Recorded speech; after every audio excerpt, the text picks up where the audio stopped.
Bruce Cassidy believes Jack Eichel's name should be mentioned with some of the great players of the game today in the National Hockey League, and he feels that Eichel winning the Cup will elevate his game and his career. You're Locked On Golden Knights, your daily podcast on the Vegas Golden Knights, part of the Locked On Podcast Network. Your team every day.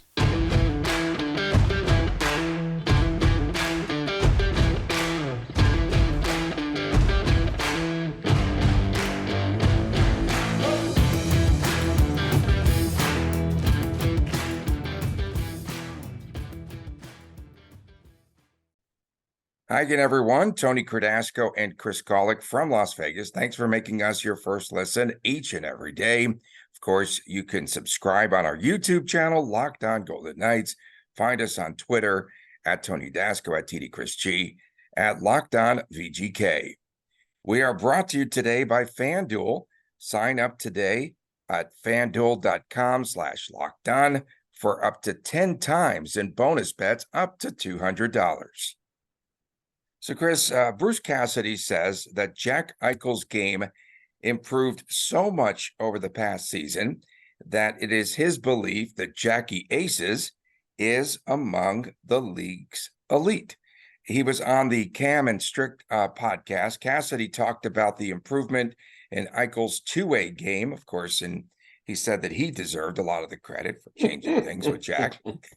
He said that Jack was told that he would play fewer minutes this past season, and that was when Cassidy arrived over the summer, the big Cape Cod meeting that they had last summer, a year ago. And he felt that, that Cassidy said that that was the way that he was going to coach him. For Eichel, he said, to get award recognition, which it's still kind of hard to believe that no VGK member was even in a conversation for any of the awards, and they won the Stanley Cup. For him to be in award recognition for the Selke Award, Cassidy talked about perhaps Eichel just elevating his play in some areas, and perhaps he said maybe he plays a little bit on the penalty kill. I don't know. We could see some of that, more minutes there. And Cassidy also pointed out to something really interesting. He said that for him to improve and to be among the candidates for the Selke, he has to improve in the face-off circle, saying that those numbers need to improve. Jack Eichel, his career in the face-off circle, he's won 45% of his draws. 45.3% was a pretty good number, I thought, this past season. His career best was 49.7 in the 2020-2021 season. And of course, the Selke goes to the player who best demonstrates the most skill in the defensive component of the game. And so I just wanted to get some of your opinions on Eichel and how perhaps he could win the Selke. And we'll get into some further comments from Cassidy. So there's a lot of things to dissect, I guess, talking about Cassidy and Eichel, and it goes back to the first meeting on Cape Cod. And I'm going to point something else about how Cassidy likes to have meetings with players. We'll talk about that a little bit later in this segment. But it all started in that meeting on Cape Cod when Cassidy was named coach of the Golden Knights, and Jack Eichel was there for like a wedding, or I forgot what it was, but the two crossed paths. So they had a meeting, and it started with, hey, this is, what we want out of each other. We're going to succeed and we're going to fail together. Basically, a big chunk of the most important part of Jack Eichel's career is possibly going to be spent with Bruce Cassidy. I say possibly because, yes, Cassidy won the Stanley Cup and everything, but the shelf life of coaches is it's not what Cassidy thinks it is. I think Cassidy is a little stuck on his Boston days, thinking he's going to be in Vegas for 5 or 6 years. He said it's going to be 5 years. I don't know. I think the under is going to come in there a little bit, but we'll see. Cassidy's a great coach. It's not a knock on Cassidy, just kind of how things seem to go. But back to the meeting, that's where the expectations were set. That's where it was mentioned that, hey, I'm looking to become a 4-line team. We're going to rely on you a little bit less and a little bit more. The minutes are going to get cut a little bit. but it's all going to work out. To the Selke side, the face-off percentage is so interesting because the margin from being excellent in the face-off circle, being in like the mid to low 50s, that's like really good. And Jack Eichel is barely, he's barely less than a coin flip to win a face-off. And that's one of the parts of the game where he struggles a little bit. At least he's not known as a good face-off person. So be curious to see if he takes ownership of that and tries to work on, the face-offs a little bit. If Eichel wants to get more minutes, you got to be able to win those face-offs, especially late in the game. But Cassidy was also very quick to compliment Eichel on his forecheck. He can get to the puck quickly. He closes the gaps quickly, I think was one of the quotes kind of that he said. Quick to point out how Eichel stripped Connor McDavid at the end of that playoff game, which basically sealed the series. So a lot to like about Cassidy's comments about Eichel. And I mean, I made the Selke comment last week when Bergeron was coached by Cassidy. I got torn to shreds on Facebook. This is great for people that read these. Yeah. So I had an article on Vegas Hockey Now, kind of, passing the torch, so to speak, Bergeron to Eichel. 6-time winner, right, of the Selke. Exactly. 6-time winner. And I didn't credit Cassidy for Bergeron, for the player he became. Cassidy, of course, played a part in it, but, Bergeron was on a path long before Cassidy was, the Bruins coach, and that's okay. But no one, has spent more time with Bergeron in the end of his career, if you will, than Cassidy. Cassidy knows Bergeron very well, and Cassidy can pass on his observations of Bergeron to Eichel. And lo and behold, we hear yesterday, I think it's the first time we've heard Cassidy mention the potential of Eichel being mentioned in the Selke candidates. Yeah, no, that was pretty interesting.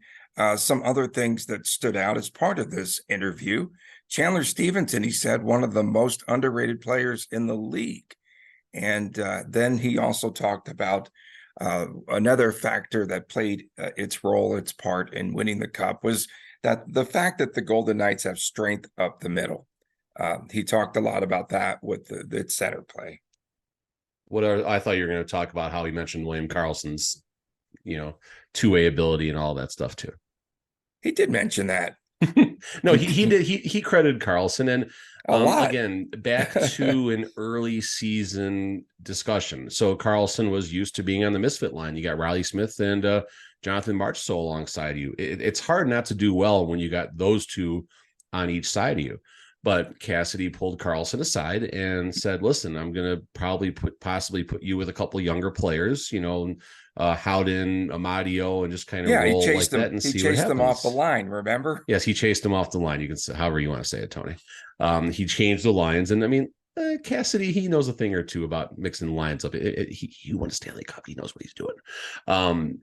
But Karlsson took to it well. He was like, okay, cool. Like, didn't get ruffled or anything like that. It didn't bother him that basically Cassidy was telling Karlsson, hey, bro, you're going to be a third line center, as long as I'm around. And Karlsson's like, I'm making 5.9. I'm cool with that. I can handle that. I dug up one quick Eichel stat here when I on my article from passing the torch from Bergeron to Eichel, so to speak. And percent of shift starts in the defensive zone, very important category. Patrice Bergeron last season had 20.2 of his shifts starting in the defensive zone. Obviously, he's good at winning faceoffs. That's why. Jack Eichel had 12% of his shifts in the defensive zone. Now, here's the interesting thing. In 1920, that was his last full season when you count the COVID year, when you count his injury year, last year or the year before with his neck and all that. His last full season, he only started 9.3% of his shifts in the defensive zone. So Cassidy is giving Eichel that extra opportunity to do well on the defensive side of the ice. And that's a number I really want to see year over year if Eichel goes up or down in percent of shifts started in the defensive zone. I thought it was really funny. One of the funniest parts of that conversation with Cam and Strick, the fact that Cassidy said that he did cartwheels when Boston lost. That was pretty funny. That was pretty good because he explained it well, though, too. He explained why. Yeah, well, he was happy for some of the players, of course, but of course, management, you have to have that chip on your shoulder after he was fired. Adin Hill, the player that surprised him most, and Ivan Barbashev. He talked about his play. I thought it was really interesting that they asked Cassidy, would you have won the cup without Barbashev? And I'm one of the believers that he was obviously the missing piece, the missing link, if you will. And I thought that one of the major factors of VGK winning the cup was the play of Barbashev. There's no doubt in my mind that Barbashev was key in the cup run. Technically, could they have won the cup without him, the way the team came together? Did you say or should it be him? Go ahead. I use Grammarly, and my editor still tears me to shreds when I do my articles. So I'm the last person to ask about this, please. Shout out to Shelly. She's amazing, by the way. Such a huge help for me in Vegas hockey now. But I got so much more to learn. But going back to, we were talking about Barbashev. Yes, thank you. Talking about Barbashev, and if the Golden Knights would have won the Stanley Cup if it wasn't for, if they would not have acquired him. And I think it's probably a no. I mean, he was key in the Edmonton series, Florida series. I mean, I think the Silver Knights probably could have beat the Panthers with how just broken down they were. It's not a knock on the Panthers necessarily as much as, from the health side. Didn't he have a big hit in that series? Yeah, he knocked Bark. He basically knocked Gudis out of the series. So, I mean, it was the reverse hit. Oh, yeah, and goodness. Cassidy did mention that a little bit. Something that I really, really, really liked from the interview. I'm not sure if you're going to take me down this path, but I'm going to take us down the path anyway right now. Brad Marchand. I mean, obviously, we know all about Brad Marchand and the player that he is. He licked a player. He licked a player in the 2018 or 2019 playoffs. And he'd already been a Stanley Cup champion at that point. He's an all-star. He represents Team Canada and has all these accolades. So after this happens, Cassidy has his family over. I don't know if it was like a dinner type thing or just kind of hang out, whatever it was. Cassidy has Marchand and his whole family over at the house. And they do their thing, right? Pleasantries. They probably hang out, have some snacks, whatever, And then I'm just picturing Cassidy like taking Marchand into the back, or something like that, putting his arm around him. Okay, son, what do you want your legacy to be? What do you want to be remembered by?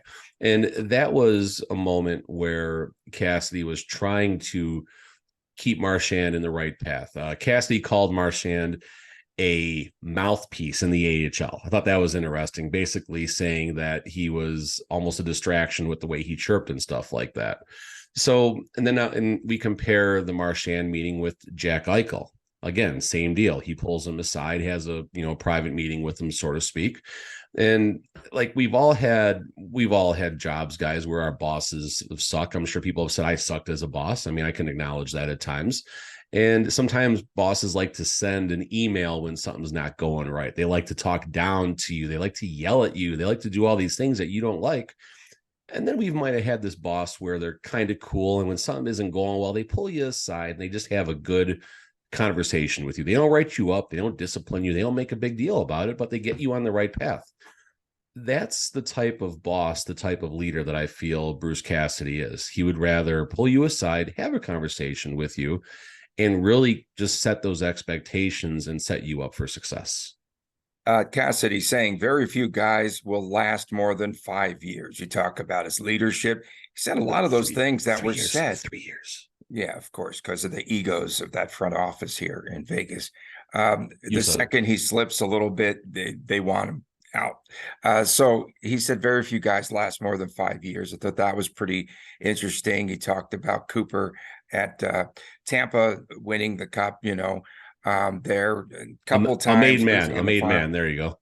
Losing in the finals and all that. And he said that players a lot of the times just need another voice. And he said when you hold players accountable, it gets old on both ends.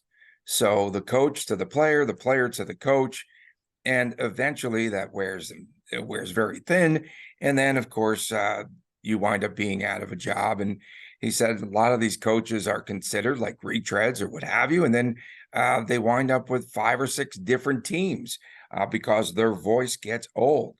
And with today's player, I just don't know how it's got to be very difficult a lot of the times and in a lot of situations in coaching today's player.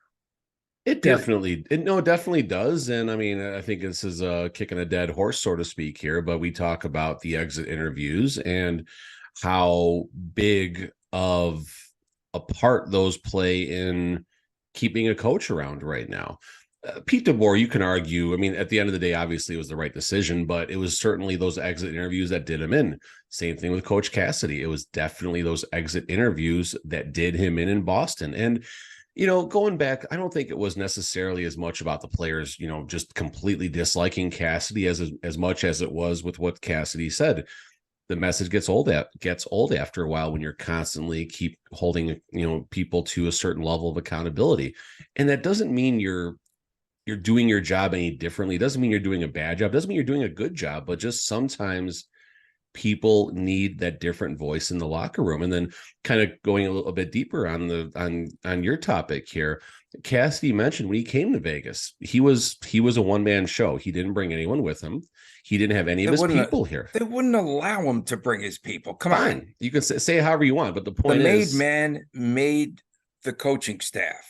Yeah, that's fine. I got no issues with that. That's so strange. Not saying I'm sorry, good, bad, or otherwise. I've got issues with that, but okay. But it worked out well. It worked out in the fact that Cassidy was able to take ownership of the situation and understand. Like it wasn't. It takes a very strong leader to do that. It definitely does. And Cassidy did it his way. He did everything his way, and nothing slowed him down. I do want to point out one note here. So that was Cassidy in the interview like 2 or 3 days ago, but yesterday, and I have to point this out, Chris, on Cam and Strick, they were saying that it is likely, this is a story we're going to be tracking, it is likely that 5 players will be suspended for the 2018 the World Juniors team and that sexual assault scandal. Now, I mention this because a current VGK player was a part of that team, and that is Brett Howden. And he said at the time, and they reopened the investigation a summer ago, right? And Howden at the time, and I just want to make sure that we cover this story, of course, like we do with all the hot topics. I had absolutely no interaction, verbally or physically, with the complainant, which I explained fully to Hockey Canada, to the investigator. I will, of course, cooperate in the NHL investigation as I did in the Hockey Canada investigation. There are some big names, and they said that this will definitely send some waves. Cale Makar was a part of that team, and Jordan Kyrou, and Robert Thomas, and Taylor Radage, and Sam Steele, and Max Comtois. There are some names on there, and this is a story that we will definitely be tracking. I thought that we should have mentioned that here because it could be coming out by the time we do our next episode on Friday. But that's an interesting story. Yeah, I mean, I nothing to add there. You hope the truth is found in what happened, and those that had a role, they have a very harsh punishment. Yeah, Nike whoever it may be. Yeah, Nike just pulled out of its sponsorship with Hockey Canada, and the story about them paying off assault victims with a lot of the fees that they collect, the membership fees for Hockey Canada. It's a mess, and we'll be tracking that.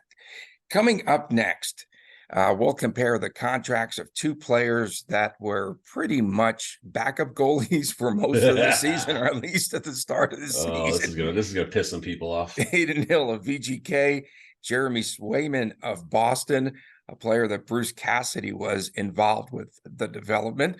We'll talk about that when we return right here on Locked On Golden Knights. Take your first swing at betting MLB on FanDuel and get 10 times your first bet amount in bonus bets up to $200. That's right. Just bet $20 and you will land $200 in bonus bets, win or lose, or as Golick says, win, lose, or draw. There we go. So that's $200 that you could spend betting anything and everything from the money line to the total in the game to who's going to hit the first home run. They have over under on strikeouts for pitchers, a lot of fun props there. And it's all on the app that is really safe to use, secure, super easy. Plus, when you win, you get paid instantly, which is a great bonus in and of itself. And there's no better place to bet on MLB than at FanDuel, America's #1 sportsbook. So sign up today and visit FanDuel.com/LockedOn. Get up to $200 in bonus bets. That's FanDuel.com/LockedOn. FanDuel, the official partner of Major League Baseball. Welcome back to Locked On Golden Knights. Tony Cardasco, Chris Golick from Las Vegas. Make sure that you check out our WTF What the Friday. Start leaving your comments anytime for our Friday show. We always enjoy doing that. Make sure to subscribe on our YouTube channel, Locked On Golden Knights.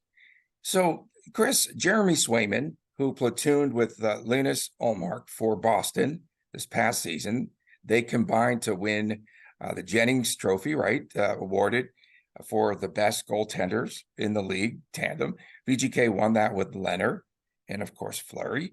Swayman made just $1 million last season, this past season, and he went to arbitration, the third player to go to arbitration to get through all those hurdles, and they awarded him $3.475 million, and it was a one-year deal. So they have $8 million tied up for two goalies for the Bruins.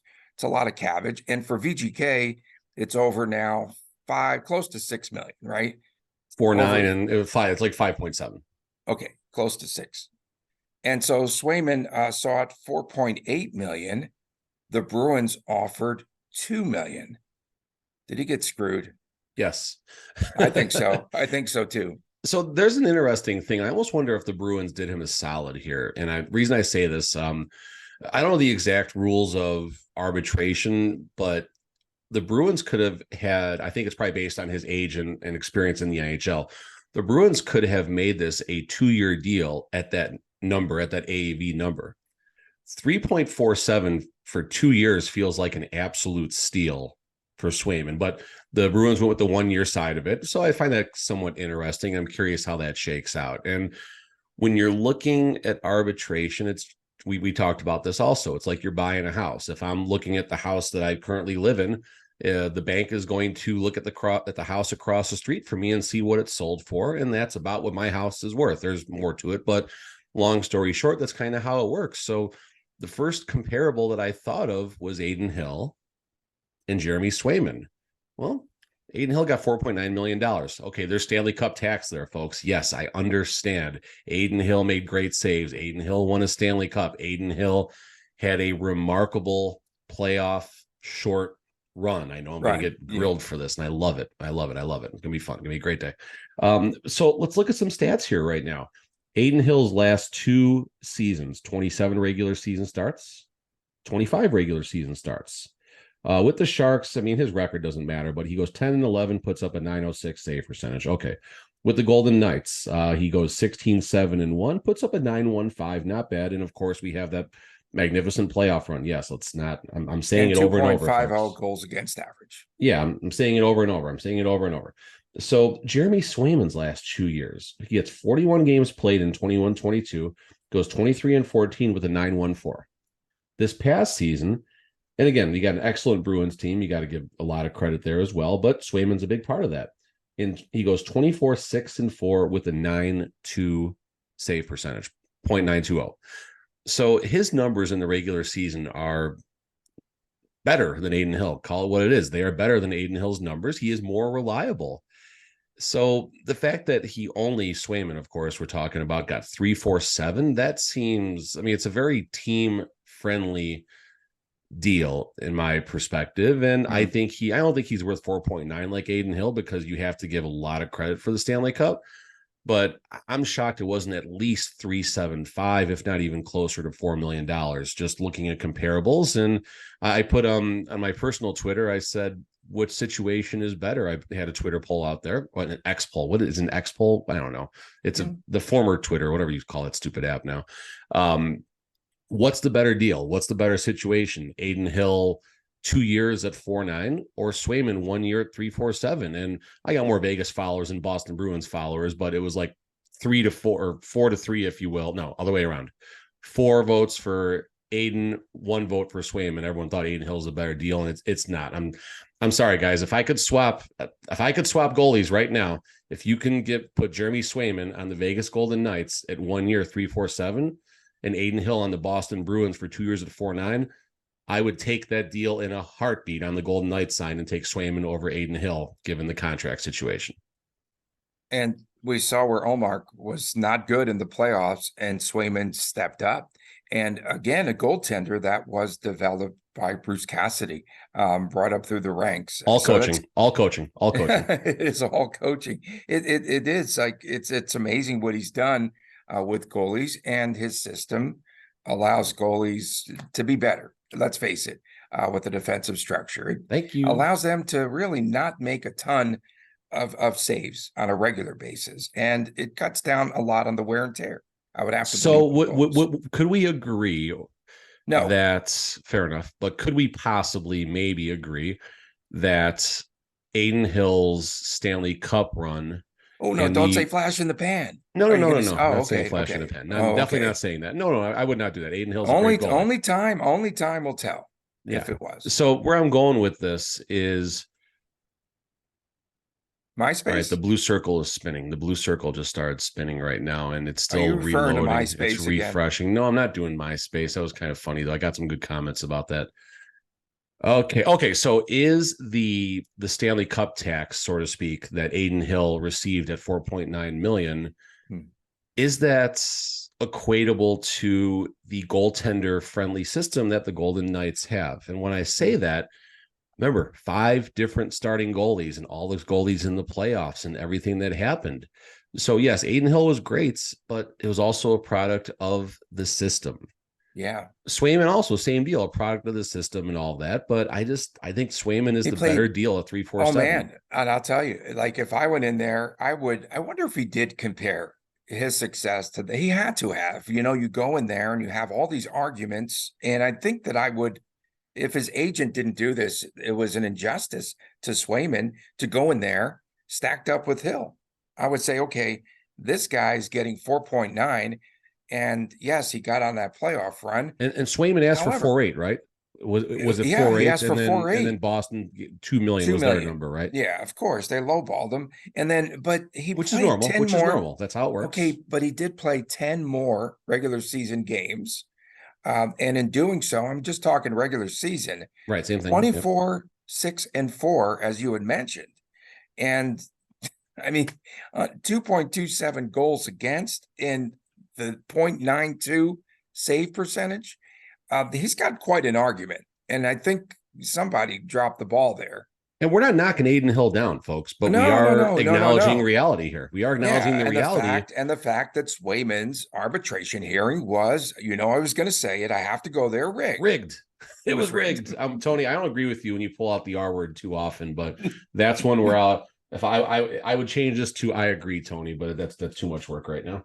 Okay, coming up next, we will follow the Stanley Cup, and the VGK road trip returns. Back with more to this on Locked On Golden Knights. We are back on Locked On Golden Knights. Tony Cardasco, Chris Golick from Las Vegas. Thanks for making us your first listen each and every day. Make sure that you subscribe to the YouTube channel, Locked On Golden Knights. Where is this Stanley Cup? Where has that rotten cup been today? Rotten. It's clean. It is clean. It is clean. Dirty stay out cup. Bill Foley had it Friday and Saturday. I suspect it was up in Montana, and he also talked, and I tried to do some digging up in wine country, said that it was up in, I think he bought a new hotel or something in Healdsburg, up there in Northern California. I couldn't find anything. Wanted to see if there were some really wild party pics. You said he was probably the first person from VGK to take off his shirt. I said that? I think you did. Braden Pahal had the cup on Sunday. Yesterday, Chandler Stevenson, and today it'll be in the hands of Braden McNabb. We did put out on that app formerly known as Twitter. We did put out another poll: best use of the Stanley Cup so far this summer. And I put pets, babies, pierogies. Pierogies had to be in there, or the family photo. And it was pretty balanced in the voting. with about 20% of I the think I took precinct pets because I'm voting. tired of kids and I took pierogies pierogies. and Yeah, everything I put else. pierogies.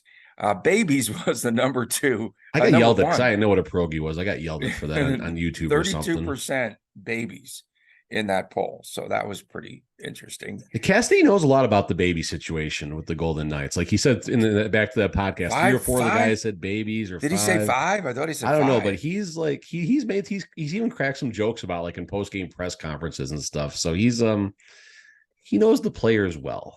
He knows that they're celebrating in that manner. Okay, so the VGK road trip is coming back. Starting August the 21st, they go to Reno, they go to Boise the 22nd, Bozeman, Montana. Of course, the VGK bus is coming your way on the 24th, and then Ogden, Utah on the 26th of August. And they've brought players on the road. They'll do some of that, right? Some of the younger players. I think they have in the past. I'm not Yeah, they 100% have. sure, but because they've done like some mini clinics, for right. the kids. But it was, players. Maybe Kolasar might have gone. Players like that. Players like that. Oh, geez. This is stuff like this is good. I mean, it's goodwill. It's getting the team's name out there, and it's going to places where you don't see a lot of NHL exposure or NHL buses rolling through and stopping and doing what they do. And, starting with Reno, obviously there's going to be an ECHL team, brand new stadium being built in the Lake Tahoe area. We'll see how that works out. And we'll see how long it takes for VGK to possibly have a connection to that team. Not immediately, it seems like, but I think it's going to happen at some points. Going up to the ice world in Boise, Idaho, then Bozeman, like you said, then Ogden and all that. Like these are places that don't have a lot of NHL exposure. And this is, the Golden Knights, so to speak, if you will, trying to be, it's almost like the Cubs, like the WGN, right? So many people are Cub fans outside of Chicago because you could see the games and stuff like that. And back when they were on AT&T Sportsnet, that's what I was going to say. The local regional was that whole entire area. This was the reason why they did this, to bring hockey to those areas and to build the fan support, the fans that watch them on AT&T. They're no longer going to be and on I was going to ask network. that question with the new deal. Is there going to be more exposure, less exposure, just local I think only? no, it's going to be free. It's going to be free, mostly streaming. And, everyone's going to streaming today. Yeah. So it'll be free TV. And I'm not sure if they'll be on the local ABC affiliate, Channel 13 here in Vegas, or if they'll be on subcarrier or something else. But they're also talking about putting it on YouTube or some other place. And of course, you could build up a lot of viewership in that manner. I'm curious to see how that goes, but it was the perfect marriage with AT&T Sportsnet, which ran out of money, like a lot of these regionals do.